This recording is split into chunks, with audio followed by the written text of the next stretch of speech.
Kenalin, Oka. Pekerja muda banyak pengennya. Makanya Oka pakai Wonder by BNI. Dari sewa apartemen, belanja bulanan, cukuran, update dandanan.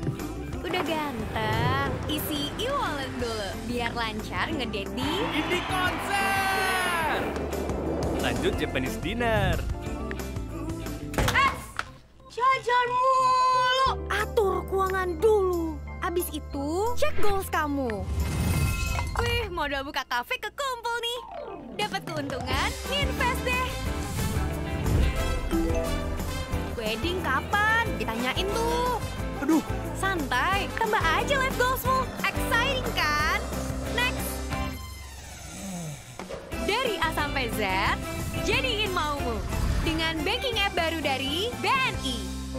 Wonder by BNI.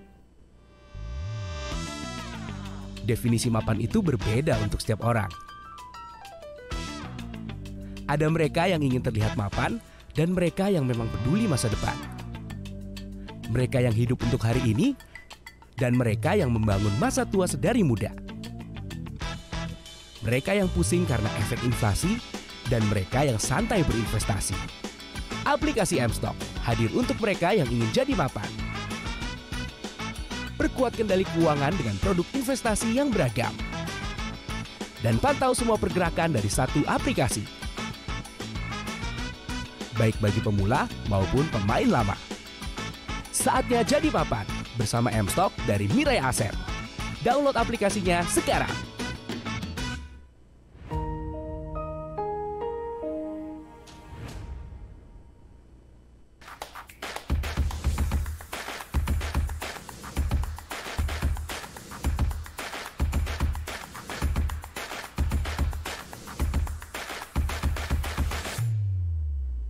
Apa kabarnya? Semoga sahabat Miraset dalam keadaan sehat selalu ya. Berjumpa lagi kita di kegiatan KBSA Live Special hari ini di hari Kamis 19 September 2024. Nah sahabat Miraset, saya yakin sahabat Miraset semua sudah mendengar pemangkasan suku bunga yang kemarin oleh BI dan yang semalam itu diumumkan oleh Fed.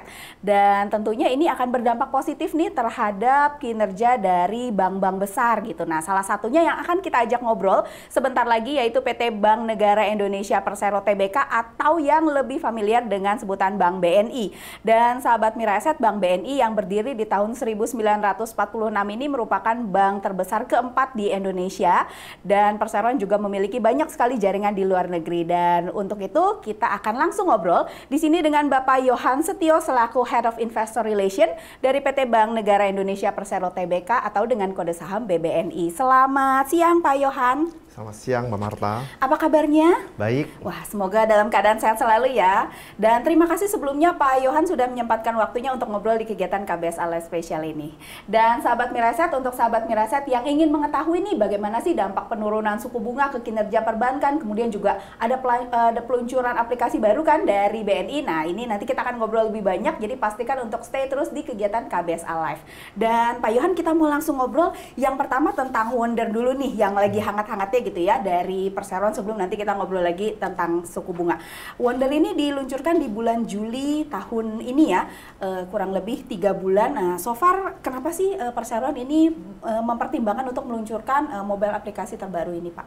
Ya, jadi peluncuran aplikasi Wonder by BNI ini ditujukan untuk memenuhi kebutuhan nasabah.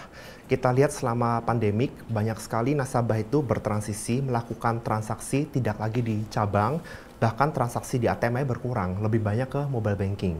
Nah, mobile banking BNI yang selama ini itu umurnya sudah 8 tahun. Kita terakhir update tuh 2016 secara platform, setelah itu kita hanya melakukan minor update. Kita perlu melakukan update yang total sampai ke backbone IT platformnya, dan itu baru kita lakukan di 2024. Nah, kalau kita lihat kan memang dunia IT berubahnya cepat sekali ya, 8 tahun itu udah obsolete teknologi lama. Jadi kita launching Wonder by BNI yang sifatnya itu jauh lebih reliable. Reliable-nya apa? Buat transaksi itu cepat, security-nya bagus, karena sekarang hacker banyak di mana-mana. Dan yang ketiga, reliable, jadi jarang sekali sampai ada downtime. Nah, itulah kenapa kita launching Wonder by BNI, memenuhi kebutuhan transaksi nasabah. Ujung-ujungnya apa? Kalau nasabah semakin banyak bertransaksi di BNI, semakin banyak dana mengendap DPK atau tabungan yang ada di BNI. Dan itu menjadi amunisi kita untuk menumbuhkan kredit BNI ke depannya. Oke. Nah, BNI kan berarti sebelumnya punya BNI Mobile Banking gitu ya, dan aplikasi ini apakah akan menggantikan atau akan berjalan beriringan? Untuk tahap awal, tahun ini dan tahun depan akan berjalan beriringan dulu. Jadi saat ini dalam fase dua-duanya sama-sama jalan, namun fitur-fitur baru di BNI aplikasi ini akan difokuskan di Wonder. Jadi kalau ke depan ada fitur-fitur baru, nggak akan ada di BNI Mobile Banking, akan ada di Wonder, sehingga nasabah bertahap akan beralih ke Wonder. Oke, dan kalau boleh tahu saat ini penggunanya seperti apa Pak? Kurang lebih 2-3 bulan ini jalan. Kita launching kemarin tanggal 5 Juli bertepatan dengan ulang tahun BNI. Sampai dengan 2 bulan, jadi Juli Agustus itu sudah ada 2,7 juta nasabah yang mendownload dan register Wonder. Jadi itu kira-kira 1/6 ya. Kita total nasabah BNI Mobile Banking yang lama itu ada hampir 17-18 juta. 1/6-nya sudah migrasi hanya dalam waktu 2 bulan. Oke, dan kurang untuk targetnya sendiri akhir tahun ini kira-kira sudah berapa persen nih Pak yang bisa migrasi? Kita maunya secepat mungkin. Minimal kok bisa udah 5-6 juta gitu kan ya. Jadi kira-kira udah sepertiganya ya. Makin tinggi tentunya makin bagus lagi. Nah, supaya lebih cepat makanya nanti setiap 3 atau 4 bulan kita akan tambahkan fitur-fitur di Wonder sehingga orang makin tertarik untuk cepat-cepat pindah ke Wonder. Oke, baik. Nah Pak, kalau ngomongin fitur Pak, kira-kira untuk yang saat ini Pak, yang fitur yang ada di Wonder yang nggak ada di BNI Mobile Banking itu seperti apa Pak? Nah itu nanti sebulan 2 bulan dari sekarang kita akan lihat. Saat ini Wonder fokusnya pada yang kita sebut hygiene factors. Jadi kita melakukan banyak focus group discussion dengan nasabah. Apa sih fitur paling penting di mobile banking yang membuat mereka nyaman bertransaksi? Yang terutama adalah kecepatan dalam bertransaksi dan keamanan. Itu yang kita fokuskan dulu. Jenis transaksi apa? Yang paling simple, pembayaran QR misalkan. Lagi jajan apa, kita scan pakai QR payment. Kedua, transfer. Dan yang ketiga adalah top up buat e-money, tap cash, segala macam. Nah, misalkan kalau kita lagi di jalan tol, buru-buru mau top up kan maunya harus cepat gitu kan ya. Nah, jadi fitur itu yang paling basic, tapi itu harus secepat mungkin. Dan termasuk juga proses loginnya itu sangat seamless, bisa menggunakan fingerprint. Nah, itu sebelumnya belum terlalu bagus fitur-fitur itu di BNI Mobile Banking yang lama. Sekarang jauh lebih seamless. Basic feature dulu, nanti setiap berapa bulan kita tambahkan terus. Akan diupdate-update terus gitu ya Pak? Nanti akan banyak iklannya untuk fitur-fitur barunya. Kita tunggu nih nanti. Dan Pak Yohan, tadi Bapak sampaikan bahwa salah satu tujuannya kan ini untuk menggrab DPK yang lebih tinggi gitu ya. Dan kalau ngomongin tentang DPK Pak, ini kan kita juga bersaing dengan bank digital ya, yang which is itu mereka nawarin interest rate yang cukup tinggi. Nah, gimana Persero ini bisa optimis bisa nge-grab DPK yang cukup tinggi walaupun bersaing dengan yang memberikan rate lebih baik gitu? Satu hal yang kita pelajari selama pandemik adalah untuk mengumpulkan DPK dari nasabah yang sifatnya sustain atau bertahan di bank di balance sheet kita seharusnya tidak berkompetisi dari sisi harga. Kita lihat selama pandemik banyak bermunculan fintech atau bank digital yang menawarkan suku bunga jauh lebih tinggi. Bisa kadang-kadang bisa 6 hingga 7 kali lipat yang ditawarkan oleh bank konvensional. Dalam jangka pendek betul, mungkin nasabah tertarik menempatkan uang di sana. Namun kita lihat dari pandemik ke sekarang, uang itu malah mengalir lagi kembali ke bank-bank besar yang suku bunganya rendah, tabungan aja nggak nyampe 1% gitu kan ya. Kenapa? Nah, kita lihat ternyata nasabah itu membutuhkan kenyamanan bertransaksi ketika mereka memilih bank mana untuk menempatkan tabungan. Mungkin beda cerita kalau mereka menempatkan deposito. Kalau mereka menempatkan deposito, yang mereka cari bukan transaksinya, tapi adalah bunganya. Tapi ketika mereka menempatkan deposito pun, mereka akan mikir lagi, dengan banyaknya bank yang problematik di luar negeri sama pandemik, bahkan ada bank-bank di US yang collapse, di Indonesia juga selalu ada aja ya, tiap tahunnya ya. Jadi investor itu atau deposan itu biasanya cukup selektif. Kalau penempatan dananya kecil, mungkin mereka oke taruh di bank-bank yang menaruhkan suku bunga tinggi. Tapi ketika deposito mencapai angka yang besar, ratusan juta hingga miliaran, kita melihat tren di mana bank-bank konvensional yang besar, apalagi bank milik pemerintah, dianggap sebagai safe haven. Jadi banyak uang itu tetap ditempatkan di bank-bank yang besar ini. Jadi kita berkompetisi dari sisi kenyamanan bertransaksi, service, dan security atau keamanan menempatkan dana di bank. Oke, baik Pak Yohan, dan kita mau ngobrol tadi terkait dengan interest rate nih sahabat Miraset. Jadi ini yang benar-benar baru hot gitu ya, baru 1 hari Din. Dan kalau kita lihat Pak, dengan kemarin Bank Indonesia memangkas suku bunga 25 basis poin, semalam juga The Fed memangkas suku bunga 50 basis poin ya. Untuk Bank BNI sendiri nih, artinya pemangkasan suku bunga sih seperti apa sih Pak? Oke, untuk pemangkasan suku bunga ini sendiri, dari bank kita akan menyesuaikan dengan kebijakan suku bunga acuan. Kalau kita lihat trennya itu biasanya, suku bunga kredit itu drivernya apa adalah cost of fund kita. Ketika cost of fund atau suku bunga DPK kita turun, otomatis bank akan menyesuaikan suku bunga kredit juga. Namun biasanya ada time lag. Biasanya suku bunga DPK terutama dimulai dari deposito itu akan turun duluan. Setelah itu nanti mungkin 1-2 kuartal kemudian bank akan mereview apakah kita perlu menurunkan suku bunga kredit kita. Tentunya kita juga melihat kondisi persaingan di pasar dan permintaan kredit. Nah, kalau kita lihat saat ini permintaan kredit itu kan lagi kencang-kencangnya. Jadi biasanya kalau dalam kondisi gini, mungkin tren penurunan suku bunga kredit akan lebih lambat atau lebih kecil dibandingkan penurunan suku bunga DPK. Karena dengan likuiditas yang jumlahnya sama, namun permintaan kreditnya banyak kan supply and demand, ya kan ya. Jadi bank punya bargaining power, kita bisa memilih untuk tidak mengadjust suku bunga kredit atau ketika kita adjust pun sedikit saja. Dampaknya apa? Margin kita perbankan bisa ada ruang untuk sedikit melebar. Bukan melebar luar biasa enggak ya, tapi lebih kita tuh recover. Jadi tahun 2022 perbankan itu marginnya lumayan bagus. Tahun 2023, 2024 ini mulai turun. Nah, target kita sebenarnya recover ke kondisi margin kita di tahun 2022. Itu sudah bagus sebenarnya. Oke, berarti dengan posisi net interest margin ya Pak, terakhir kan kuartal 2 semester 1 tuh di 4,04. Berarti untuk proyeksi sampai akhir tahun nih net interest marginnya di level berapa Pak kira-kira dengan pemangkasan ini?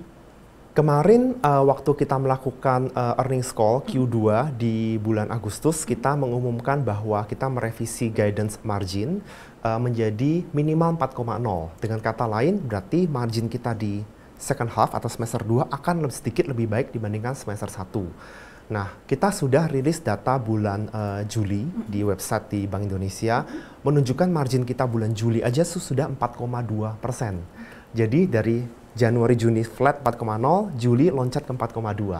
Udah terasa dampaknya, padahal belum ada pemangkasan suku bunga.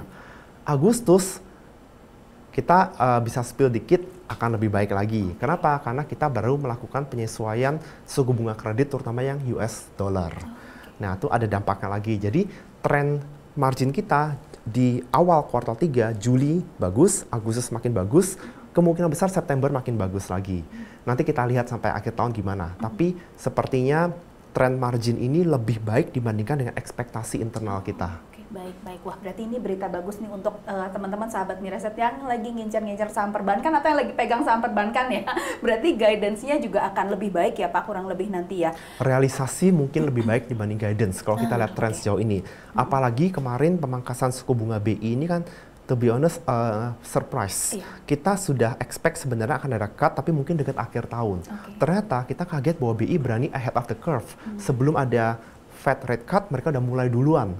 Nah, itu tandanya apa? Berarti BI sangat optimis dengan ekonomi Indonesia, dengan kurs kedepannya seperti apa. Jadi mereka berani cut duluan. Dan kemarin ada another surprise. Di US cut-nya langsung 50 bips. Itu juga orang kaget karena pikirnya mungkin hanya 25 dulu ya konsensusnya.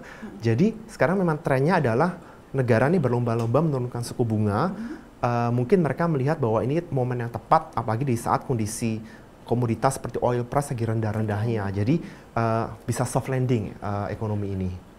Nah Pak, kalau ngelihat seperti ini ya bahwa, nah kalau dari cost of fund sendiri, karena kan nanti net interest margin juga akan berpengaruh dari cost of fund ya. Dari posisi saat ini 2,72 berarti arahnya ke depan berarti trennya akan semakin turun ya? Semakin turun. Kita lihat sekilas aja angka Juli yang udah publish. Kalau dihitung dari angka yang kita publish itu, angka cost of fund kita sudah menyentuh 2,6% Juli. Nanti ke depannya harusnya bisa lebih baik lagi. Karena kita lihat tren pertumbuhan likuiditas atau tren pertumbuhan money supply di ekonomi ini terus membaik. Kalau per Desember 2023 kemarin, money supply atau M2 di ekonomi hanya tumbuh di bawah 4% secara year on year, per Juni udah mencapai hampir 8%. biasanya di second half lebih bagus. Kenapa? Karena dari government mereka spending lebih banyak. Fiscal spending realisasinya kenceng di di semester 2, apalagi di kuartal 4. Ditambah lagi dengan kebijakan monetary easing dari central bank. Jadi ada dua faktor menyebabkan pertumbuhan money supply di semester 2 akan lebih kencang dibanding semester 1, sehingga cost of fund akan terus membaik terus, ekspektasi kita seperti itu. Oke, nah kalau ngomongin tadi Pak permintaan kredit, tadi sempat disinggung ya bahwa permintaan kredit ini di semester 2 ini sudah mulai membaik gitu ya, artinya sudah mulai kencang. Kalau boleh di spill dikit Pak, kira-kira sektor-sektor apa nih yang mulai bergairah nih untuk permintaan kreditnya? Ya, sektornya itu bagus banget tahun ini karena sangat well diversified. Kalau tahun lalu mungkin banyak bank menyalurkan kredit untuk sektor natural resources, cuma downstream. Kita tahu tahun lalu kan banyak pembangunan nikel smelter di mana-mana. Nah, tahun ini lebih diversified. Misalkan kita lihat sektor telekomunikasi, kita lihat ada demand untuk pembangunan fiber optik. Lalu sektor FMCG, manufacturing, kita lihat banyak produsen cooking oil, mereka tuh mulai ekspansi lagi. Lalu kita juga lihat adanya proyek-proyek baru di Papua seperti ada food estate, ada pembukaan lahan tebu, sugar mill, and so on. Lalu kita juga lihat sektor natural resources sebenarnya masih berlanjut, karena itu kan jangka panjang proyeknya kan ya. Selain itu kita juga lihat dari government institution juga banyak melakukan pinjaman dari perbankan. Jadi sangat diversified sebenarnya. Manufacturing kita melihat menjadi sumber utama pertumbuhan kredit. Di samping itu sektor-sektor yang tadi saya sebutkan. Oke, baik Pak. Dan kalau terkait dengan segmen kreditnya Perseroan ya Pak, ini kan saat ini kan Perseroan itu punya segmen kredit majornya di dua ya, di bisnis dan juga di consumer. Tapi porsi kredit khususnya untuk korporasi ini kan memang dari tahun ke tahun ini semakin membesar gitu ya. Posisi terakhir di 55,4. Kalau dari Perseroan tuh ada target gak sih Pak? Kira-kira porsi korporasinya nanti akan berapa persen? Ya, kredit korporasi akan terus menjadi kredit yang paling dominan di BNI. Karena by nature kita ini adalah corporate bank, namun kita melebarkan sayap kita ke value chain. Kalau kita udah ngasih kredit ke korporasi, kenapa enggak kita kasih kredit ke supplier mereka, distributor mereka, yang di kita masuk segmen komersial dan SME.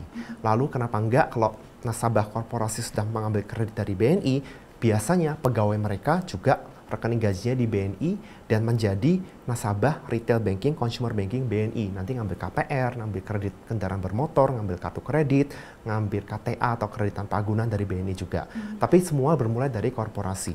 Nah, jadi kita fokusnya selalu menumbuhkan segmen korporasi ini terus. Sebenarnya kita sifatnya itu opportunistic. Kita melihat ada peluang yang besar di segmen korporasi.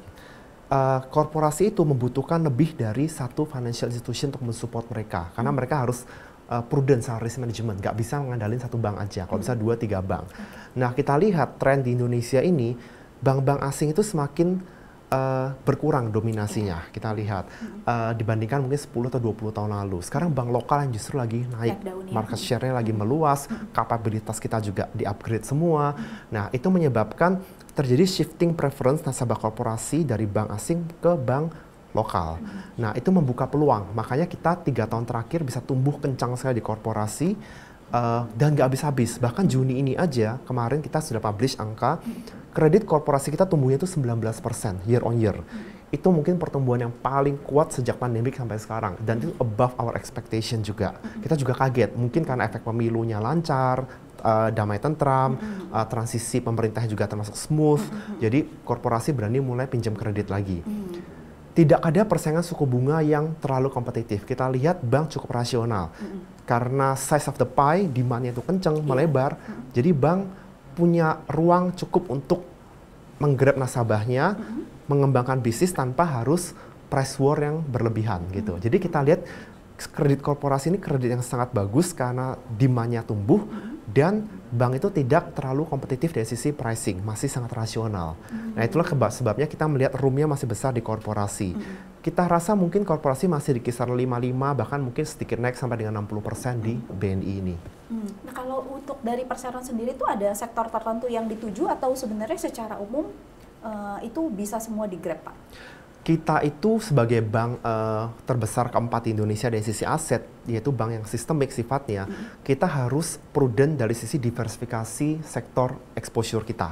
Jadi kita mau well diversified, well exposed to a lot of sectors di Indonesia, selama kita fokus di top industry player, mungkin the top 10, top 15 player within each industry. Nah, itu fokus kita. Kenapa? Karena menurut kita kredit korporasi itu rasio kredit macet harus rendah mungkin. Kan bunganya nggak terlalu tinggi. Jadi kita bisa mengandalkan profit dari mana? Dari fee income, dari dana pihak ketiga yang mereka tempatkan di kita, dari bisnis-bisnis sampingan ketika mereka pegawai mereka ngambil kredit dari kita dan segala macam. Ini ada anchor bisnisnya yang mendatangkan banyak istilahnya itu ancillary income ke kita. Nah, kita mau well diversified, bahkan antara government institution atau BUMN dan swasta, kita juga sekarang jauh lebih balance. Kalau mungkin BNI dulu jauh lebih banyak ke kredit di BUMN dan government institution, dalam 3 tahun terakhir BNI banyak masuk ke segmen-segmen blue chip corporate yang swasta. Jadi sekarang mungkin bisa dibilang hampir semua nasabah blue chip di Indonesia sudah berbank dengan BNI. Mungkin adalah 1-2 sektor yang kita secara berkala kita review. Jadi kita setiap 3 bulan sekali itu ada review economic sector karena kinerja mungkin nggak selalu baik. Misalkan kita lihat mungkin di media akhir-akhir ini dibahas mengenai sektor tekstil yang memang sedang under pressure. Sementara berarti kita lebih selektif dalam pemberian kredit di sana. Other than that, rata-rata kita oke untuk memberikan kredit selama kita tetap prudent dalam sisi underwriting-nya. Oke, baik. Nah, berarti tadi saya ingin menekankan kembali, berarti walaupun karena kan banyak bank juga tentunya menyasar korporasi ini ya, yang menginginkan gitu segmen korporasinya juga besar. Berarti di sana tidak ada istilahnya untuk price wars-nya nggak terlalu signifikan nih, Pak? Betul, kompetisi selalu ada. Cuma kita lihat tren kredit korporasi ini pricing-nya lumayan stabil. Jika dibandingkan dengan kredit lain, ada segmen-segmen lain di mana kreditnya itu ultra kompetitif, karena mungkin size kreditnya lebih kecil, jadi barrier to entry lebih rendah juga. Semua bank bisa masuk ke segmen sana, terlalu banyak player, nah itu menyebabkan kompetisinya terlalu ketat, pricingnya rendah. Di segmen itu biasa kita nggak mau terlalu agresif gitu. Kalau segmen korporasi ada segelintir bank yang punya permodalan cukup besar untuk masuk ke segmen ini, jadinya kompetitif dynamic masih sangat sehat. Nah, apakah alasan kompetisi ini yang membuat perseroan ini saat ini mengurangi porsinya untuk medium dan SME ini, Pak? Salah satunya seperti itu. Jadi kita lihat bahwa bank ini memiliki resources yang terbatas. Resources itu apa? Permodalan dan likuiditas DPK. Kan jumlahnya terbatas. Nah, kita harus menyalurkan resources yang terbatas ini ke aset yang produktif, yang menghasilkan profitabilitas terbaik. Saat ini kita lihat dari segmen di BNI yang paling profitable adalah segmen korporasi dan segmen consumer. Nah, sementara segmen yang lainnya seperti komersial atau SME, kita lihat dari sisi competitive dynamic agak ekstrim, pricingnya kurang menarik, aset quality-nya juga belum terlalu stabil. Mungkin kita sering mendengar akhir-akhir ini berita di sosmed gitu bahwa terjadi ketimpangan sosial itu melebar ya. Yang kaya makin kaya, yang susah makin susah, dan itu memang terlihat di data perbankan di BI juga bahwa kredit mikro, SME, aset quality itu tidak sebaik kredit yang skala besar seperti korporasi. Jadi melihat ini kita harus taktis mengalokasikan resources kita, capital dan DPK itu ke segmen yang paling profitable yaitu korporasi dan consumer. Berarti untuk ke depan Pak, kira-kira untuk segmen yang ini nih SME dan medium ini akan terus berkurang nih kira-kira porsinya? Kita akan lihat karena SME itu kan masih menjadi tulang punggung ekonomi Indonesia. Kalau segmen SME ini under pressure saat ini, bukan berarti akan seterusnya seperti ini. Apalagi kita lihat dari sisi budget pemerintah yang baru nanti, di sana terlihat bahwa ada inisiatif untuk mengurangi ketimpangan sosial ini. Banyak alokasi budget untuk pengeluaran untuk healthcare, untuk education, untuk agriculture, termasuk yang free lunch program. Jadi kalau ini dijalankan dengan baik, otomatis segmen yang menengah bawah ini akan terbantu sekali. Jadi menurut saya nanti kita lihatlah perkembangannya ya. Kalau memang kondisi di segmen SME mikro ini membaik, ya otomatis kita mau lagi masuk ke sana. Apalagi kita sebagai bank, kita juga ada kewajiban untuk menyalurkan kredit ke segmen UMKM. Nah itu harus kita penuhi juga kan ya. Cuma tentunya kita sangat selektif, jangan sampai kita mengorbankan di aset quality-nya. Oke, baik. Dan kita mau ngobrol terkait dengan kredit consumer ya, yang tadi jadi salah satu backbone-nya dari perseroan juga nih. Nah, kalau dari saat ini kan posisinya perseroan ini dari sisi KPR, kartu kredit perseroan top 3, personal loan perseroan top 4. Nah, targetnya nih kira-kira bisa jadi top 1 nggak Pak untuk segmen consumer ini? Kita lihat nanti ya. Jadi kita sebenarnya saat ini melakukan reprofiling profil consumer di BNI. Itu yang kita fokuskan saat ini. Market share tetap nomor 3, tumbuhnya di atas rata-rata. Misalkan kemarin per Juni, kredit consumer kita tumbuh 15%. Dibandingkan dengan pertumbuhan kredit bank-wide BNI hanya 12%. Jadi memang kelihatan ada pergeseran ke consumer kan ya. Jadi kita udah melakukan, kita udah moving to the right direction, tumbuh di segmen consumer. Pelan-pelan menggrab market share gitu. Perkara nomor 1, 2, 3 itu nanti tergantung preferensi customer. Yang penting kita tumbuhnya tetap bisa di atas industri dan aset quality terjaga dengan baik. Tadi saya di awal menyebutkan mengenai reprofiling profil consumer di BNI. Maksudnya apa? Kita lihat bahwa kan BNI dalam spirit transformasi selama 3 tahun terakhir nih. Di mana kita menurunkan profil resiko kredit kita di seluruh lini. Korporasi, komersial, SME, bahkan consumer. Contohnya apa? Di consumer misalkan kredit KPR. Sekarang itu sebagian besar penyaluran KPR BNI itu larinya ke developer tier 1. Bisa perusahaan TBK yang pastinya sahabat Mirai udah familiar kan ya. Nah, kenapa? Karena biasa resiko execution risk seperti misalnya projectnya nggak selesai segala macam itu jauh lebih kecil. Dan biasa profil customer mereka juga lebih affluent, mereka bisa ngelunasin KPR sampai tuntas. Itu kita lakukan pergeseran profil customer terus-menerus selama 3 hingga 4 tahun ini.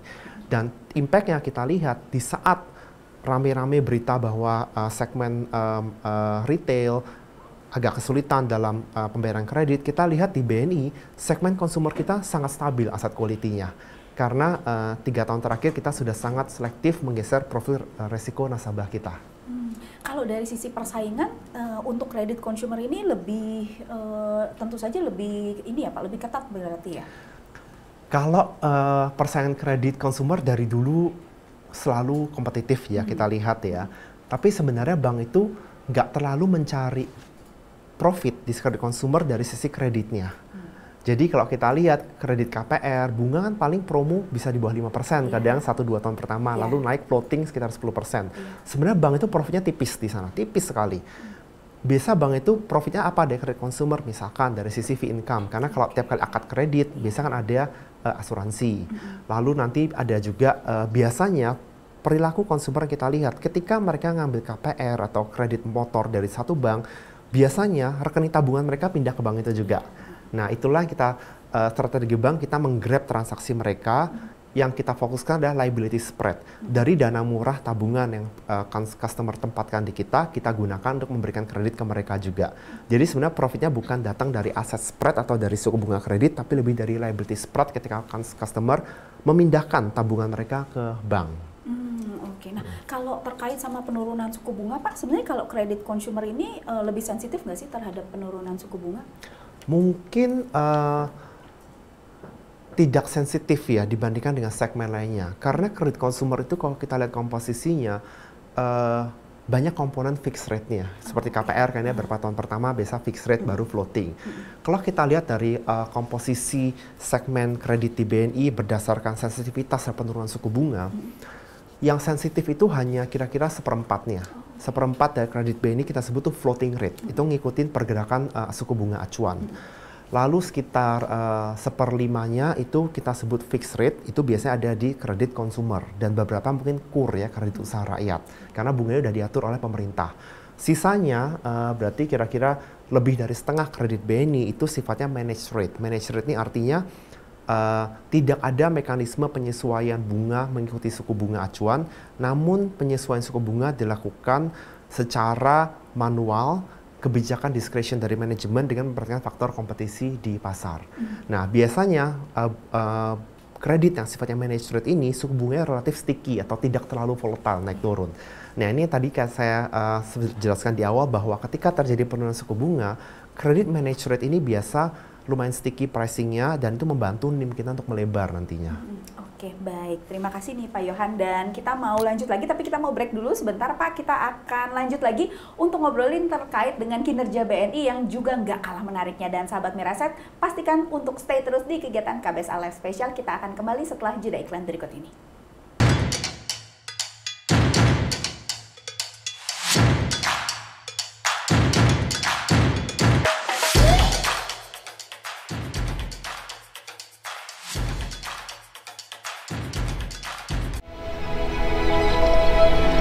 Tumbuh dan berkembang menghadapi tantangan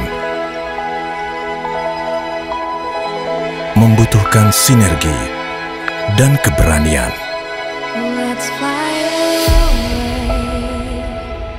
Bertransformasi, hadirkan terobosan. Menjadi pilar penting menciptakan masa depan yang berkelanjutan.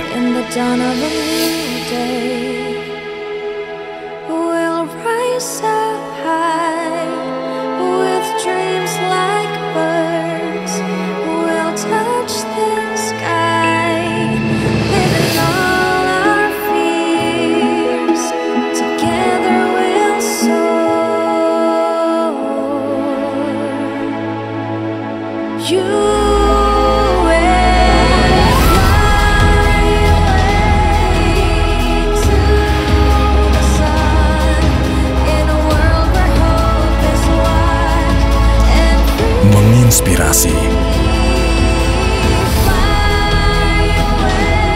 dan menjadi penggerak kemajuan.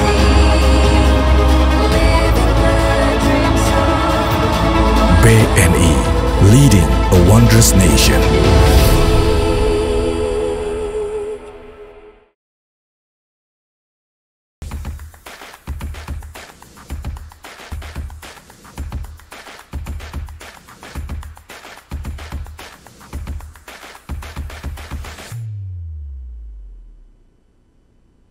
Sahabat Miraset, berjumpa lagi kita di kegiatan KBSA Live Special bersama Bank BNI, dan kita udah ngobrol banyak banget dan masih banyak juga obrolan seru-seru berikutnya nih. Dan berikutnya saya mau tanya terkait dengan ini yang cukup menarik. Ini di kuartal 2 kita lihat ada penurunan deposito ya Pak. Nah ini kalau melihat apakah tren penurunan deposito ini akan terus berlanjut Pak kira-kira sampai dengan akhir tahun ini, mengingat bahwa suku bunga juga kemungkinan akan suku bunga sudah diumumkan untuk turun gitu.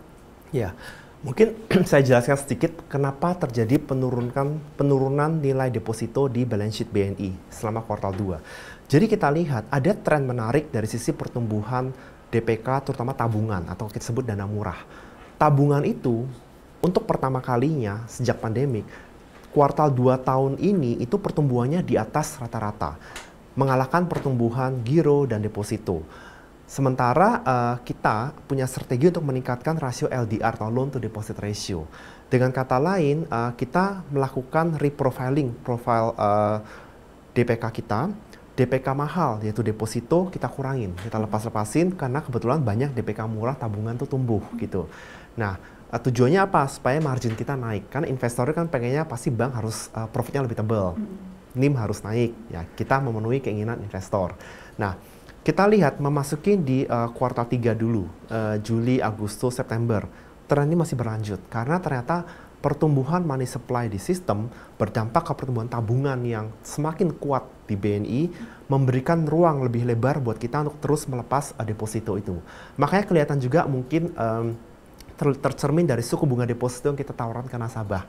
Mulai dari kuartal 2 ke sekarang itu trennya terus turun karena bank nggak terlalu lagi tergantung pada deposito untuk membiayai kredit kita karena tabungannya kencang nih pertumbuhannya. Ini tren yang sangat baik dan menurut kita masih bisa berlanjut ke depannya.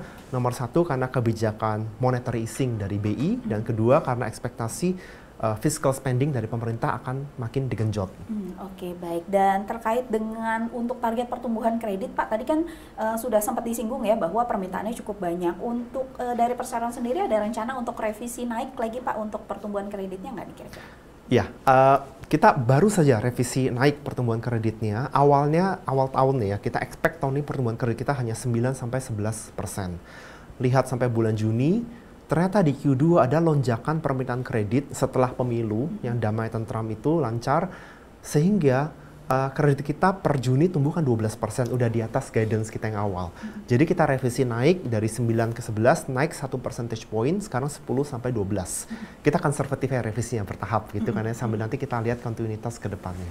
Oke, baik. Dan kalau ngelihat bahwa di kuartal 2 ini kan pertumbuhan laba ya, kalau kita ngomongin kinerja Pak, pertumbuhan laba ini kan tumbuh sekitar 3,8%. Nah, dengan tadi tuh bahwa net interest margin akan mengalami kenaikan, cost of fund juga menurun, apakah kita akan melihat angka yang lebih baik nih Pak kira-kira di akhir tahun ini? Terkait net interest margin? Ya. Iya, kita lihat di Juli aja udah naik 20 basis point dibandingkan dengan angka semester 1 ya. Jadi 4,2 dibandingkan dengan 4,0. Agustus akan lebih baik lagi karena tadi deposito yang mahal banyak kita lepas. Lalu kita juga melakukan penyesuaian suku bunga kredit untuk yang US dollar di bulan Juli. Jadi efektif mulai berlaku Agustus, September dan ke depannya. Ditambah lagi kondisi likuiditas membaik. Jadi net-net menurut kita dari Juli ke Agustus ke September NIM akan terus membaik. Nanti kuartal 4 kita lihat. Namun kalau kita lihat dari tren makro, tren globalnya dengan pemangkasan suku bunga kredit di mana-mana, suku bunga acuan maksudnya, itu biasa dampaknya positif ke margin perbankan. Kalau di bottom line kira-kira kita bisa lihat angka yang lebih baik nih nggak Pak untuk di semester 2 ini? Ya, karena kita lihat satu parameter utama, kredit semester 2 lebih kencang dibanding semester 1. Itu proven, historically seperti itu. Dan kita baru saja merevisi naik pertumbuhan kredit kita, 1 percentage point. Kedua, NIM-nya juga membaik. Yang semester 1 4%, semester 2 kita yakin di atas 4%.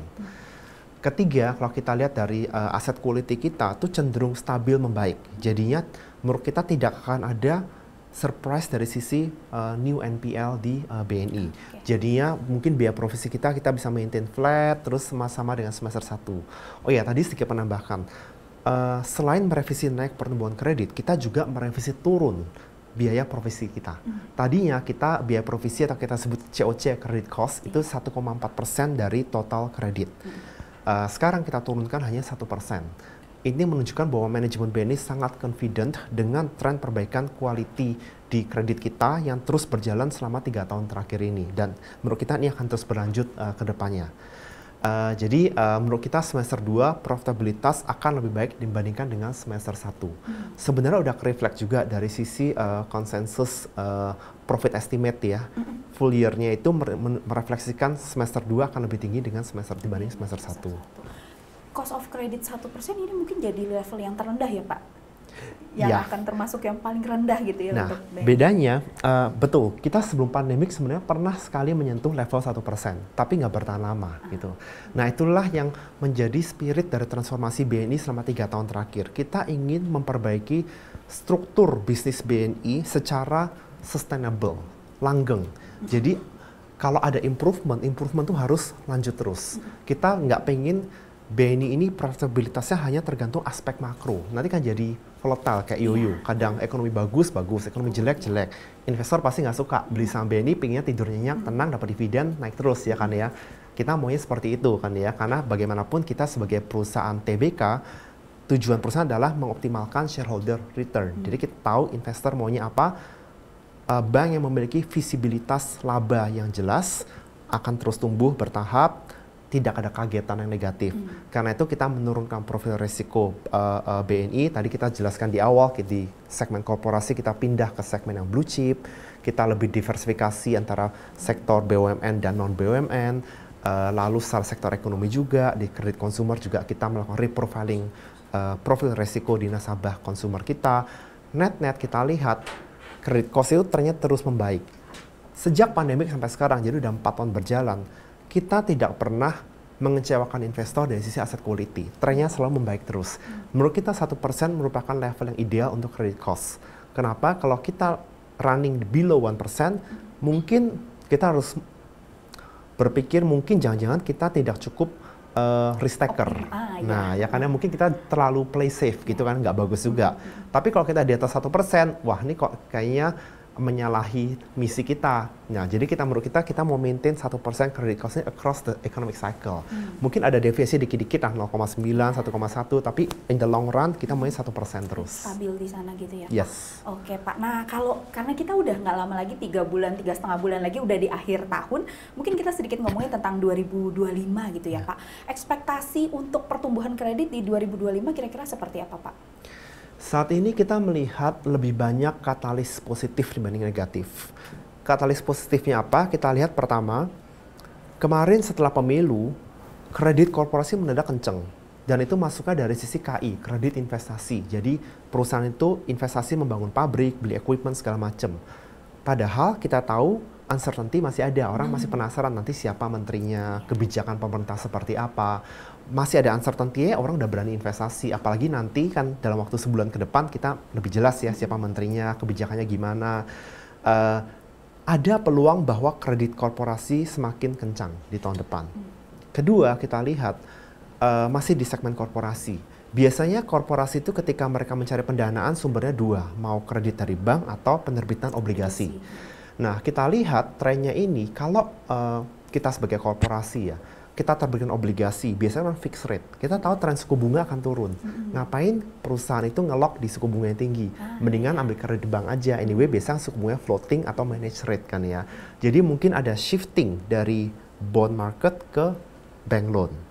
Itu kita lihat trennya mulai dari kuartal 2 nih sebetulnya. Dan mungkin akan lebih kenceng karena ternyata tren penurunan suku bunga lebih cepat dan lebih besar magnitude-nya dibanding yang awalnya kita prediksi. Ketiga, kalau kita lihat kredit yang segmen consumer, ekonomis di BNI memprediksi bahwa tahun depan GDP growth Indonesia itu akan lebih baik dibandingkan tahun ini. Mungkin sekitar 20 basis point lebih tinggi. Nah, itu biasanya dampaknya bagus ke kredit consumer. Apalagi kita lihat dari pemerintah juga ada usaha untuk mendorong sektor real estate ini supaya lebih kencang, supaya lebih besar kontribusinya di struktur PDB Indonesia. Misalkan apa? Kita lihat ada diskon PPN kemarin kan ya untuk segmen properti di bawah sekian miliar. Nah, usaha-usaha ini kita lihat sifatnya akan mendorong konsumsi terutama di segmen yang real estate tadi. Segmen SME, tadi di awal saya sempat cerita bahwa dari sisi draft APBN terlihat bahwa pemerintah sangat mengadres isu income inequality. Mereka mau mendorong pengeluaran lebih ke segmen agriculture, misalkan lebih baik irigasi, edukasi, healthcare, dan freelance program. Tentunya juga baik untuk segmen yang mikro dan SME. Jadi dari hal-hal ini kita melihat banyak katalis positif di potensi pertumbuhan kredit untuk tahun 2025 ini. Tinggal tergantung apa? Bank harus punya modal yang cukup dan punya DPK yang cukup untuk sebagai amunisi untuk membiayai kredit ini. Kalau ada dari sekian banyak peluang gitu ya Pak, sentimen positif, kira-kira kalau ada satu atau dua ancaman atau yang negatif, kira-kira kalau dari Perseran memprediksinya apa nih Pak? Ya, nah tadi dua yang saya sebutkan. Potensi bisnis besar sekali. Untuk menyambut potensi bisnis, bank harus punya permodalan dan likuiditas yang memadai. Permodalan saat ini BNI kita sangat confident. Modal kita itu di kisaran 20%, rasio CAR kita itu jauh di atas ketentuan OJK. Jadi no issue with modal. Likuiditas saat ini trennya mulai membaik, namun belum sebaik situasi normal. Kalau sekitar tahun 2022, 2021, pertumbuhan money supply atau uang beredar di sistem itu bisa belasan persen per tahunnya. Sejauh ini sampai dengan bulan Juni baru sekitar 7-8%, jadi belum optimum. Jadi supaya bank itu bisa, termasuk BNI, bisa menggrab opportunity di pertumbuhan kredit tadi, kita berharap kondisi makro terus kondusif. Government spending diperkencang, monetary easing lalu terus berlanjut, sehingga money supply-nya lebih kencang, sehingga kita punya kapabilitas untuk menghimpun DPK untuk membiayai kredit ini. Jadi question mark adalah bagaimana kondisi likuiditas tahun depan. Sejauh ini kita melihat trennya positif. Nah, what could be wrong? Pasti kita harus sebagai bank kan kita harus selalu konservatif gitu kan ya. What could be wrong adalah kita lihat likuiditas itu sangat tergantung pada pergerakan kurs. Ketika kurs itu biasa melemah, biasanya central bank itu tiba-tiba menjadi balik arah, menjadi monetary tightening gitu kan ya, menstabilkan kurs. Mereka berusaha menghindari jangan sampai ekonomi Indonesia terjadi seperti yang terjadi di Turki atau di Latin Amerika. Berantakan, inflasi tinggi, kursnya juga anjlok parah kan ya. Jadi mereka itu bisa pro stability. Jadi resiko kita lihat dengan kondisi geopolitical tension, kita mau melihat impact dari US election nanti dan kebijakan dari US government seperti apa ke global trade, dan impact-nya terutama ke currency. Kalau currency atau kurs rupiah ini terus stabil atau menguat, harusnya no issue. Tapi kalau kurs rupiah tiba-tiba mendadak melemah lagi, nah itu mungkin ada lampu kuning bahwa kita mungkin nggak bisa tumbuh terlalu kencang lagi karena mungkin DPK mengetat lagi. Oke, baik. Wah, menarik sekali nih. Dan Pak, ini mungkin kita di 2 pertanyaan terakhir, nggak kerasa nih udah lebih dari setengah jam kita ngobrol. Ini terkait dengan rencana BNI untuk diekspansi di luar negeri, karena BNI itu termasuk bank yang punya jaringan untuk bank nasional ya Pak, yang punya jaringan cukup banyak di luar negeri. Untuk rencananya ke depan sama targetnya itu seperti apa Pak? Ya, saat ini kita punya lebih dari 8, terakhir mungkin ada 9 ya jaringan luar negeri. Sebenarnya BNI itu bank yang pertama masuk ke luar negeri, bank dari Indonesia, tahun 1955, jadi 9 tahun setelah BNI didirikan, kita menjadi bank pertama dari Indonesia yang masuk ke Singapura. Sejak itu kita terus berkembang, makanya kan sebenarnya BNI itu adalah corporate bank. Hampir semua perusahaan besar Indonesia, bank pertama tuh BNI dulu historinya. Nah sekarang kita dalam fase ekspansi lagi, kita melihat bahwa semakin banyak tren pengusaha Indonesia ekspansi ke luar negeri. Banyak juga Indonesia migrant workers di luar negeri yang perlu melakukan remittance, pengembalian uang ke Indonesia. Indonesian student di luar negeri juga banyak sekali. Jadi kita sebenarnya melakukan ekspansi banyak. Terakhir itu kita buka di Sydney. Baru di bulan September nih, awal September kita buka reps office di Sydney. Kita lihat ada beberapa pengusaha besar Indonesia akan ekspansi ke sana. Jadi kita we follow the business. Kan bank ini hadir untuk melayani kebutuhan nasabah. Nasabah ekspansi ke Australia, tentunya mereka butuh pendanaan, butuh transaksi, ya kita juga ikut mereka ke sana. Sebelum Sydney kita buka rep office di Amsterdam. Kenapa? Karena banyak sekali Indonesian diaspora. Lebih dari 1 juta diaspora Indonesia itu ada di Belanda dan terutama di Amsterdam. Jadi potensinya itu besar sekali di sana. Selain itu kita juga sudah punya cabang atau rep office yang udah lama lah di Seoul, Tokyo, New York, London, Hong Kong, Singapura tentunya. Dan kedepannya masih ada lah mungkin 1-2 lagi yang kita belum bisa buka sekarang, namun kita dalam proses untuk menambah cabang di luar negeri. Oke, baik. Dan yang terakhir ini tentunya juga sahabat Mirasat penasaran terkait dengan HiBank Pak. Nah ini yang bank digitalnya punya BNI gitu ya. Kira-kira untuk HiBank sendiri apa yang bisa disampaikan nih Pak? Segmen apa yang dituju? Kemudian juga sebenarnya untuk targetnya ke depan untuk HiBank dan perkembangannya sejauh ini seperti apa? Ya, HiBank itu merupakan subsidiary BNI yang didesain untuk fokus di segmen UMKM. Karena tadi BNI ini kan tadi universal bank dengan fokus utama di corporate banking. DNA bank itu spesifik gitu. Kita nggak bisa multi karakter gitu kan ya. Sebagai bank yang fokus di corporate banking, otomatis itu menjadi fokus kita.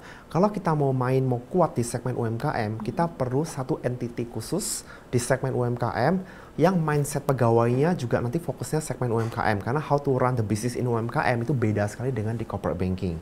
Mereka harus fokus di economies of scale, mereka harus fokus di data, ya kan ya, karena sifatnya analisa itu tidak manual lagi, tapi udah menggunakan data analitik dan AI. Cara mereka menservis nasabah juga beda karena jaringan yang dibutuhkan juga luas sekali, UMKM seluruh Indonesia. Kalau corporate banking mungkin hanya di segelintir kota besar. Itulah sebabnya kita membuat bank yang terpisah supaya bisa fokus di sana. Fokusnya di UMKM dan mereka akan melayani nasabahnya secara digital. HiBank ini. Jadi in a single statement kita sebut HiBank is our subsidiary focusing on digital SME segment.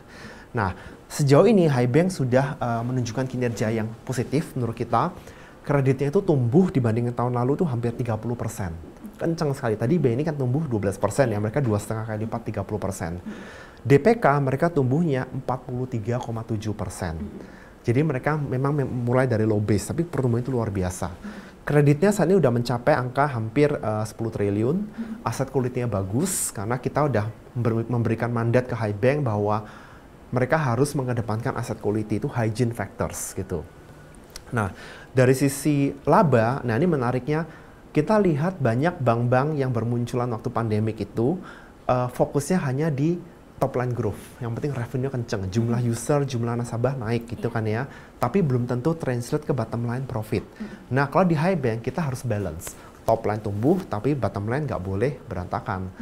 Karena kita sebagai BNI kita harapkan semua subsidiary, semua anak perusahaan itu bisa berkontribusi positif ke ROE atau return on equity di induk perusahaan. HiBank ini per 6 bulan ini sudah mencetak laba. Nah, angkanya berapa bisa dicek di website BI, kita juga publish, tapi sudah laba, jadi itu yang menarik. Jadi menurut kita, pertumbuhan yang kita lihat di HiBank selain cepat, sifatnya juga sustainable, karena mereka ini nggak bakar uang gitu kan ya, tumbuhnya itu rasional. Oke, berarti kita akan melihat juga pertumbuhan yang lebih baik dan kinerja yang lebih baik juga yang disumbang oleh HiBank gitu ya Pak? Betul, terutama didorong oleh banyaknya sinergi antara HiBank dengan BNI. Misalkan apa? Kan HiBank fokus memberikan kredit di segmen UMKM. Datangnya nasabahnya dari mana? Banyak juga referral dari nasabah BNI Corporate Banking, punya supplier, distributor, refer masuk ke HiBank. Lalu untuk consumer produknya gimana? Daripada mereka develop dari awal, mendingan mereka channeling aja produk BNI. Misalkan apa? Kartu kredit. Kartu kreditnya pakai kartu kredit BNI. Lalu kalau kita lihat dari sisi KKB, kredit kendaraan bermotor, pakai BNI. Bank assurance, mereka juga bisa menawarkan produk BNI Life. Nah, kalau mesin-mesin kayak EDC, buat mesin gesek itu, atau QR payment, juga menggunakan platform teknologi BNI. Jadi dengan kata lain, HiBank ini bisa fokus menggarap bisnis UMKM, yang lain-lain disupport oleh sinergi dari BNI. Mungkin pertanyaan terakhir Pak, kenapa UMKM yang dilihat? Karena UMKM ini potensinya besar sekali di Indonesia, dan belum dilayani dengan optimal oleh perbankan di Indonesia. Kita lihat banyak sekali UMKM itu masih mengandalkan modal sendiri, pinjaman dari keluarga teman-teman, BPR, bahkan banyak juga mengandalkan dari sisi lintah darat, gitu kan ya. Sayang gitu, akses mereka ke perbankan lumayan terbatas. Banyak hal. Dari sisi perbankan, selama ini kan perbankan, terutama sampai dengan pandemik ya, kita ketika melakukan underwriting sifatnya itu lebih konvensional, manual. Bisa kita lihat mana sih bukti laporan keuangannya. Kan UMKM ya kalau ada laporan keuangan udah bagus banget ya. Belum tentu bikin ya. Adapun bener apa enggak kita nggak tahu. Kedua mungkin kita lihat dari sisi SPT. Tapi again UMKM mereka mungkin bikin SPT juga ala kadarnya aja. Jadi banyak UMKM yang mungkin bagus, namun datanya nggak bagus, kita nggak bisa kasih kredit gitu. Nah, sekarang dengan perkembangan teknologi ini selama pandemik yang namanya data analytic, AI itu kan luar biasa pertumbuhannya kan ya. Didukung oleh perkembangan teknologi chip juga. Ini memungkinkan bank untuk melakukan analisa kredit menggunakan alternatif method yang kita sebut dengan behavioral scoring. Mungkin data keuangan nggak komplit, nggak rapi, tapi kita bisa melihat behavior, apakah orang ini dulu pernah ada perbuatan yang kurang baik atau consistently oke, bagaimana dengan spending pattern keluarganya, segala macam, bagaimana dengan tren bisnisnya selama ini, aktivitasnya seperti apa. Dari situ behavioral scoring kita bisa memberikan kredit ke nasabah yang mungkin sebelumnya mereka tidak bisa memiliki akses ke perbankan. Besar sekali jumlah UMKM di Indonesia untuk segmen ini.